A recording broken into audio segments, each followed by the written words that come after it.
አል ሂላል ሰመርቪልን ለማስፈረም ተስማማ። የሳውዲ አረቢያው ክለብ አል ሂላል ሰመርቪልን ለማስፈረም ከዌስት ሃም ዩናይትድ ጋር ከስምምነት ደርሷል። አል ሂላል የ24 ዓመቱን የክንፍ ተጫዋች ሰመርቪልን በ80 ሚሊዮን ዩሮ ለማስፈረም ከስምምነት መድረሱ ተገልጿል። ተጫዋቹ የሕክምና ምርመራው ለማድረግ ቀጠሮ የያዘ ሲሆን በክለቡ የረጅም ጊዜ ኮንትራት እንደሚፈረም ተሰምቷል። ኔዘርላንዳዊ ተጫዋች ሰመርቪል በማንቸስተር ዩናይትድ እና ሮማ እየተፈለገ ይገኝ ነበር። ዌስት ሃም ዩናይትድ በበኩሉ ተጫዋቹን ለመልቀቅ 50 ሚሊዮን ፓውንድ ጠይቆ ነበር ሲል ይህንን መረጃ ሜን ስፖርት ዘግቦታል። በሌላ መረጃ ቼልሲ የለንደን ትልቁ ክለብ ነው ብሏል ሮጀርስ። እንግሊዛዊ ተጫዋች ሞርጋን ሮጀርስ ቼልሲን በመቀላቀሉ መደሰቱን ከፊርማው በኋላ ተናግሯል። ለኔ ቼልሲ የለንደን ትልቁ ክለብ ነው ያለው ሮጀርስ ከልጅነቴ ጀምሮ ሳደንቀው የነበረው ክለብ ነው ብሏል። ከኮል ፓልመር ጋር ሲነጋገር እንደነበር የገለጸው ሮጀርስ አብረን መጫወት እንፈልግ ነበር፣ ሁለታችንም ተሳክቶልናል፣ ተደስተናል ብሏል። አክሎም እሱ ለኔ መደወልና መጻፍ አላቆመም ነበር፣ ከጓደኛ ጎን መጫወትና ቀኑን አብሮ ማሳለፍ የተለየ ነገር ነው ሲል ሞርጋን ሮጀርስ ተደምጧል። የምዕራብ ለንደኑ ክለብ ቼልሲ ሞርጋን ሮጀርስን ከአስቶን ቪላ ማስፈረሙን በይፋ አስታውቋል። ሰማያዎቹ ተጫዋቹን በ117 ሚሊዮን ፓውንድ የዝውውር ሂሳብ ማስፈረማቸውን አስታውቀዋል። ሞርጋን ሮጀርስ በቼልሲ ቤት የ6 ዓመት ኮንትራት መፈረሙም ይፋ ሆኗል። የክለቡን እቅድ ሲመለከት መደሰቱን የገለጸው ሮጀርስ ለዚህ ነው እዚህ ያለሁት ለመጀመር ጓጉቻለሁ ሲል ተደምጧል። ሞርጋን ሮጀርስን በከፍተኛ የዝውውር ሂሳብ ያስፈረሙት ሰማያዎቹ አሁንም ተጫዋች ማስፈረማቸውን እንደሚቀጥሉ አሳውቀዋል። ይሁን እንጂ ገንዘብ ለማግኘትና ደንቡን ለመጠበቅ የተጫዋቾች ሽያጭ እንደሚኖርም ታውቋል። ቼልሲ በዚህ ክረምት እስካሁን ድረስ ከተጫዋቾች ሽያጭ ወደ 140 ሚሊዮን ፓውንድ ገቢ ማስገባቱን አሳውቋል። ነገር ግን ሰማያዎቹ የዝውውር መስኮቱ ከመጠናቀቁ በፊት ተጫዋቾች ለመሸጥ ማቀዳቸውን፣ በርካታ ተጫዋቾችም ከክለቡ እንደሚለቁ አሳውቀዋል። ቼልሲ በዚህ ክረምት ከተጫዋቾች ሽያጭ ከ300 ሚሊዮን ፓውንድ በላይ ገቢ ለማግኘት ማቀዱን አሳውቋል። ቼልሲ በቀጣይ እነማንን ሊያስፈርም ይችላል የሚለው ስንመለከት ቼልሲ የማንቸስተር ሲቲውን ተከላካይ ጆን ስቶንስን በተከላካይ ዝርዝር ውስጥ አካቱታል። ሰማያዎቹ በዚህ ክረምት በቡድኑ ተጽዕኖ መፍጠር የሚችሉ ዝግጁ ተጫዋቾችን ማስፈረም እንደሚፈልጉ ተገልጿል። ክለቡ በሽያጭ ላይ ተመርኩዞ 2 ዝግጁ የመሃል ተከላካዮችና ሌሎች ቦታዎች ላይም ተጫዋቾች ለማስፈረም አቅዷል ሲል ይህንን መረጃ ዘ አትሌቲክስ ዘግቦታል። ቤተሰቦች ቪዲዮን ላይክ ለማድረግ አሁንም አልዘገያችሁም፣ ላይክ አድርጉት። እንዲሁም ለዚህ የዩቲዩብ ቻናል አዲስ ከሆናችሁ ሰብስክራይብ ማድረግ እንዳትረሱ። አሁኑኑ ሰብስክራይብ አድርጉ። እኔም ስፖርታዊ መረጃዎች ልቀጥል። በሌላ በኩል ቼልሲ ያቀረበው ጥያቄ ውድቅ ተደርጎበታል። የምዕራብ ለንደኑ ክለብ ቼልሲ አሌክስ ስኮትን ለማስፈረም ያቀረበው የዝውውር ጥያቄ በበርንማውዝ ውድቅ ተደርጎበታል። ቼልሲ አቅርበው የነበረው የዝውውር ሂሳብ 64 ሚሊዮን ፓውንድ እንደሚጠጋ ተዘግቧል። በርንማውዝ እስከ 2028 ውል ያለው አሌክስ ስኮትን በክለቡ እንዲቆይ እንደሚፈልጉ ተነግሯል። የ22 ዓመቱ አማካይ አሌክስ ስኮት በተጨማሪም በማንቸስተር ዩናይትድ እና በአርሰናል እየተፈለገ ይገኛል። ማንቸስተር ዩናይትዶች 2 አማካኞች ቢያስፈርሙም ሶስተኛ የማምጣት እቅድ እንዳላቸው ተገልጿል። አርሰናል እና ቼልሲ የተጫዋቹን ሁኔታ አሁንም መከታተላቸውን እንደቀጠሉ ነው ሲል ይህንን መረጃ ዘ አትሌቲክስ ዘግቦታል። የዓለም ሻምፒዮን አተናል ጆን ቴሪ እንግሊዛዊ የቀድሞ የቼልሲ ታሪካዊ ተጫዋች ጆን ቴሪ ማርክ ኩኩሬላ ቼልሲን መልቀቁ እንዳበሳጨው ተናግሯል። ማርክ ኩኩሬላ በ1-ለ-1 ግንኙነት አስደናቂ ተከላካይ ነው ሲል ጆን ቴሪ አድናቆቱን ገልጿል። ቼልሲን እንደሚወድ ሰው ሪያል ማድሪድ መሄዱ አበሳጭቶኛል ያለው ቴሪ ምክንያቱም የዓለም ሻምፒዮን ነው ያጣ ነው ብሏል። ስለ አርጀንቲና ያነሳውም ቴሪ አሁንም በአቋሜ እጸናለሁ፣ ከነሱ የተሻለ ነበርን፣ ልናሸንፋቸው እንችል ነበር ሲል ተደምጧል። አሊሃንድሮ ጋርናቾ ወደ አስቶን ቪላ የተባለ ነው። አስቶን ቪላ አርጀንቲናዊ ቼልሲ ተጫዋች አሊሃንድሮ ጋርናቾን ማስፈረም እንደሚፈልግ ተገልጿል። አስቶን ቪላ በአሁኑ ሰዓት ተጫዋቹን ለማስፈረም ይፋዊ ጥያቄውን ለቼልሲ ማቅረቡም ተነግሯል። አስቶን ቪላ ያቀረበው ጥያቄ የመግዛት አማራጭን ያካተተ የውሰት ውል መሆኑ ተዘግቧል። ሰማያዎቹ አሊሃንድሮ ጋርናቾን በቋሚ ዝውውር መሸጥ እንደሚፈልጉ ከዚህ በፊት መገለጹ አይዘነጋም ሲል ይህንን መረጃ ፉትቦል ኢንሳይደር ዘግቦታል። ተገልጿል።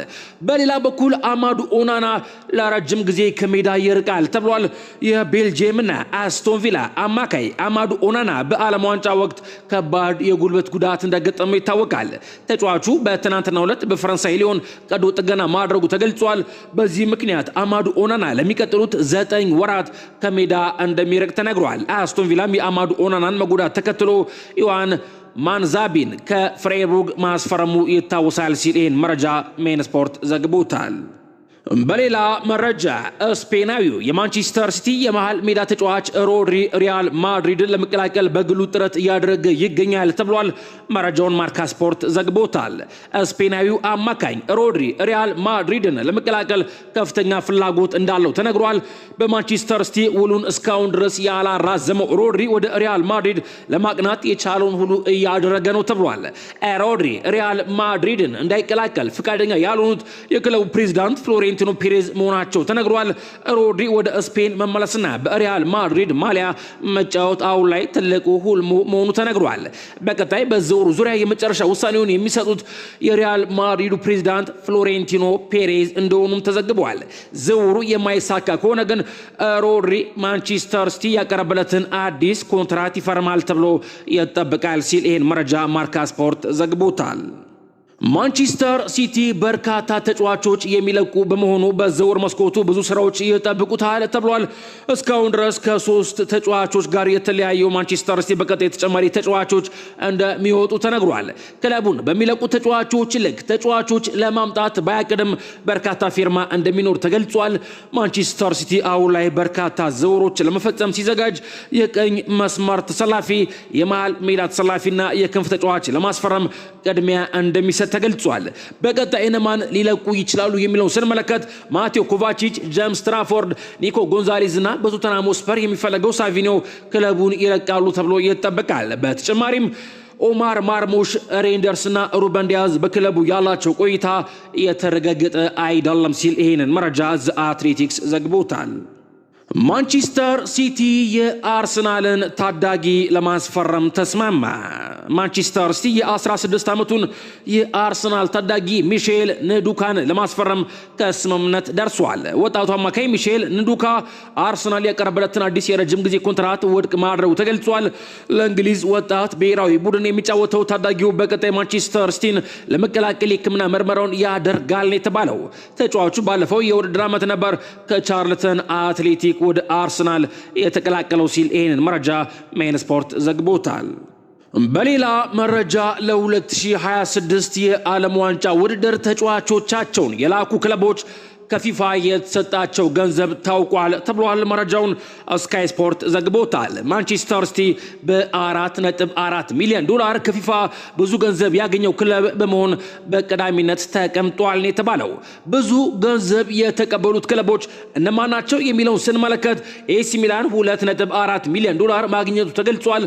ሪያል ማድሪድ 2.6 ሚሊዮን ዶላር፣ ማንቸስተር ዩናይትድ 2.6 ሚሊዮን ዶላር፣ ክሪስታል ፓላስ 2.7 ሚሊዮን ዶላር፣ አትሌቲኮ ማድሪድ 3.2 ሚሊዮን ዶላር፣ ፒኤስጂ 3.2 ሚሊዮን ዶላርና አርሰናል 3.3 ሚሊዮን ዶላር አግኝተዋል።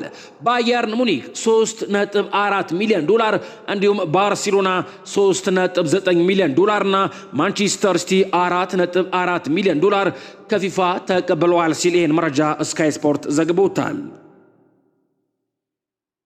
ከዓለም ዋንጫ ፍጻሜ ጋር በተያያዘ ስለ ብሔራዊ ቡድን ቆይታዬ የማስብበት ጊዜ አሁን ነው ብሏል። አርጀንቲናዊ ግብ ጠባቂ ኤሚሊያኖ ማርቲኔዝ ራሱን ከብሔራዊ ቡድኑ ሊያገል እንደሚችል ፍንጭ ሰጥቷል። ፍጻሜውን በመሸነፋቸው የተሰማው ስሜት በቃላት ሊገለጽ የማይችል ስሜት ነው ሲል ገልጿል። በብሔራዊ ቡድኑ መቀጠል አለመቀጠሌን የማስብበት ጊዜ አሁን ነው ሲልም ፍንጭ ሰጥቷል። አርጀንቲናውያንን ይቅርታ የጠየቀው ማርቲኔዝ ቡድኑን ለመርዳት የቻልኩትን ሞክሬያለሁ ሲል ተደምጧል። ሊዮኔል ስካሎኒ የአርጀንቲና ብሔራዊ ቡድን ዋና አሰልጣኝ ደግሞ እንዲህ ብሏል። የተሸነፍነው እነሱ የተሻሉ ስለነበሩ ነው ብሏል። የአርጀንቲና ብሔራዊ ቡድን ዋና አሰልጣኝ ሊዮኔል ስካሎኒ በፍጻሜ ጨዋታው በነበረው ዳኝነት ላይ ቅሬታ እንደሌለው ገልጿል። በፍጻሜው የነበረው ዳኝነት ኢፍትሃዊ ስለመሆኑ የተጠየቀው ሊዮኔል ስካሎኒ አይ በፍጹም ሲል ምላሽ ሰጥቷል። ጨዋታውን የተሸነፍነው እነሱ የተሻሉ ስለነበሩ ነው ሲል አሰልጣኙ ያንን ማመን አለብን ብሏል። ሽንፈታቸውን አምነው መቀበላቸውን ለወደፊት ጥሩ መሆኑን የገለጹት አሰልጣኙ ደክመን ነበር፣ እውነታው ይሄ ነው፣ በጣም ደክመን ነበር ሲል ተደምጧል። በሌላ መረጃ ሜዳ ላይ ብኖር ፓራዲዝን በግንባሬ መትቼ ቀይ ካርድ እቀበል ነበር ብሏል ኢብራሂሞቪች። በዓለም ዋንጫ ወቅት የፎክስ ቲቪ ተንታኝ የነበረው ዝላታን ኢብራሂሞቪች ከፍጻሜው በኋላ ስለነበረው ዓለም መግባባት አስተያየቱን ሰጥቷል። የስፔን ተጫዋቾች የቡድን አጋራቸው ሲመታ እንዴት ቆመው ይመለከታሉ ያለው ዝላታን ኢብራሂሞቪች ምን እያደረጉ እንደሆነ አላውቅም ብሏል። አክሎም ፓራዲዝ እንደኔ አይነት ተጫዋች ሜዳ ላይ ባለመኖሩ መደሰት ይገባዋል ሲል ገልጿል። ፓራዲዝ ያደረገው ፕሮፌሽናል አይደለም ያለው ዝላታን ኢብራሂሞቪች እኔ ሜዳ ላይ ብኖር ኖሮ እሱን በግንባሬ ጭንቅላቱን መትቼ ቀይ ካርድ እመለከት ነበር፣ ዋጋውን ሰጠው ነበር ሲል ተደምጧል። የአርጀንቲና ተጫዋቾች መቀጣት አለባቸው ብዬ አላስበም። ጋቪ ከአርጀንቲና ተጫዋቾች ጋር ጸብ ውስጥ ገብቶ የነበረው ስፔናዊው የመሃል ሜዳ ተጫዋች ጋቪ ክስተቱን የሚያጋጥም ነገር ሲል ገልጾታል። የአርጀንቲና ተጫዋቾች መታገድ አለባቸው ብዬ አላስበም ሲል ጋቪ አስተያየቱን ሰጥቷል። ክስተቱ ለህፃናት ጥሩ መልእክት እንዳልሆነ እረዳለሁ ያለው ጋቪ ነገር ግን እግር ኳስ ስሜታዊ የሚያደርግ ጎንም አለው ብሏል። አክሎም በእኔ አመለካከት በጨዋታ ወቅት ቀይ ካርድ ቢመለከቱ ስሜት ይሰጣል በማለት ተናግሯል። ነገር ግን መጨረሻ ላይ የተፈጠረው ነገር የእግር ኳስ አካል አድርጌ ነው የሚመለከተው ሲል ስፔናዊ የመሃል ሜዳ ተጫዋች ጋቪ ተደምጧል።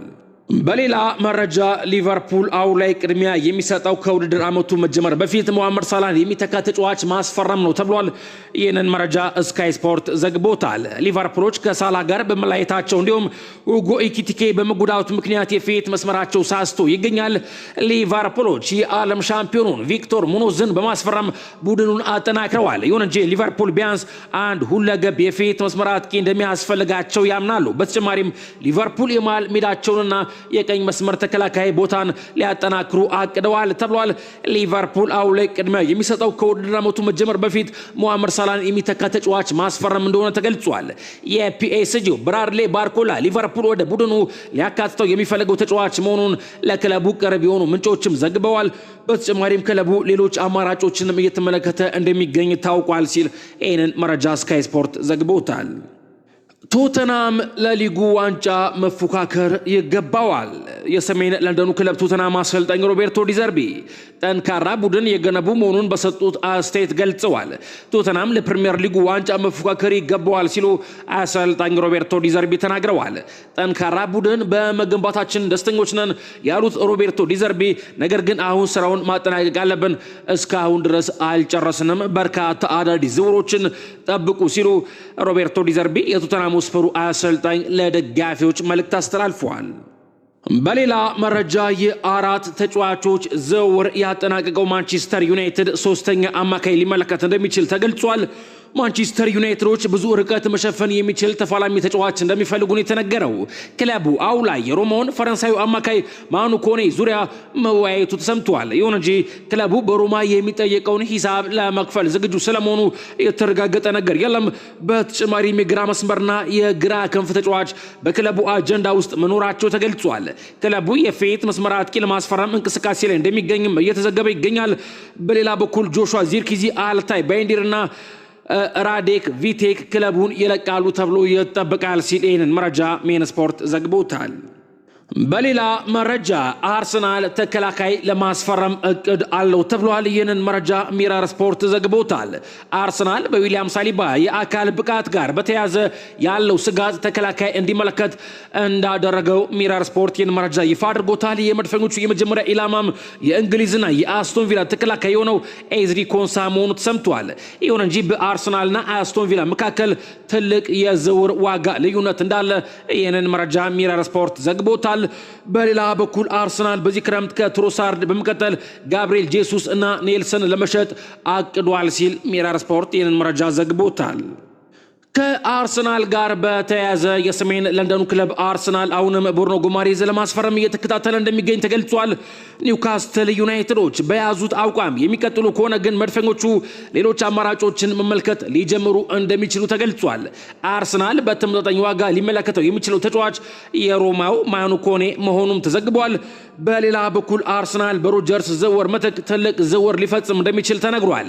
አርሰናል ቡድኑን ወደ ትልቅ ደረጃ የሚወስድ ኮከብ ተጫዋች እየፈለገ መሆኑ ታውቋል። ጁሊያን አልቫሬዝ አሁንም አሰልጣኝ ማይክል አርቴታ ለማስፈረም የሚያለመው ተጫዋች ሆኖ ይገኛል ሲል ይህንን መረጃ ሜን ስፖርት ዘግቦታል።